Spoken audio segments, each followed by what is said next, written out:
നിങ്ങളുടെയൊക്കെ വീടിൻ്റെ ഒക്കെ മുറ്റത്ത് എലിശല്യം ഉണ്ടോ? എലിശല്യമൊക്കെ ഉണ്ടെങ്കിൽ ഇതുപോലെ ഒന്ന് ട്രൈ ചെയ്ത് നോക്കിക്കോട്ടോ. ഇതിങ്ങനെ നിങ്ങൾ ചെയ്തിട്ടുണ്ടെങ്കിൽ എലിശല്യം പിന്നെ കുറേ നാളത്തേക്ക് ഉണ്ടാവത്തില്ല കേട്ടോ. അപ്പോൾ നമുക്ക് ചെയ്തെടുക്കാൻ പറ്റിയ ഏറ്റവും എളുപ്പത്തിലുള്ള ഒരു ഇതാണ് കേട്ടോ നമുക്ക് ബിസ്ക്കറ്റ് വെച്ചിട്ടുള്ളത്. അപ്പോൾ ഈ ബിസ്ക്കറ്റ് നിങ്ങൾ 1-2 എടുക്കുക.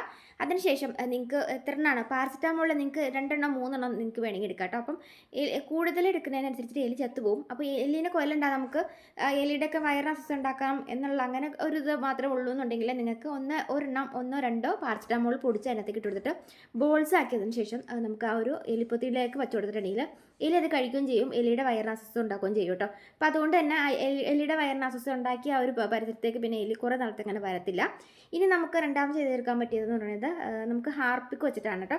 അതിനായിട്ട് നമ്മൾ ചെറിയൊരു തക്കാളിയുടെ അറ്റം കട്ട് ചെയ്തെടുത്തിട്ട് അതിൻ്റെ അകത്ത് നമ്മൾക്ക് കുറച്ച് ഹാർപ്പിക്ക് എടുത്ത് ഒഴിച്ചതിന് ശേഷം ഒരു ബിസ്ക്കറ്റ് അതിൻ്റെ മുകളിൽ വെച്ച് കൊടുത്തിട്ട് നമ്മൾ ഈർക്കിൽ അതിൽ കുത്തി വെച്ചിട്ട് ഇതുപോലെ എലിമടയിലേക്ക് വെച്ച് കൊടുത്തിട്ടുണ്ടെങ്കിൽ അതെടുത്ത് കഴിക്കുകയും ചെയ്യും. എലിയുടെ ശല്യം പിന്നെ അത് ഉണ്ടാവത്തില്ല കേട്ടോ. അപ്പോൾ ഒന്ന് ട്രൈ ചെയ്ത് നോക്കേ.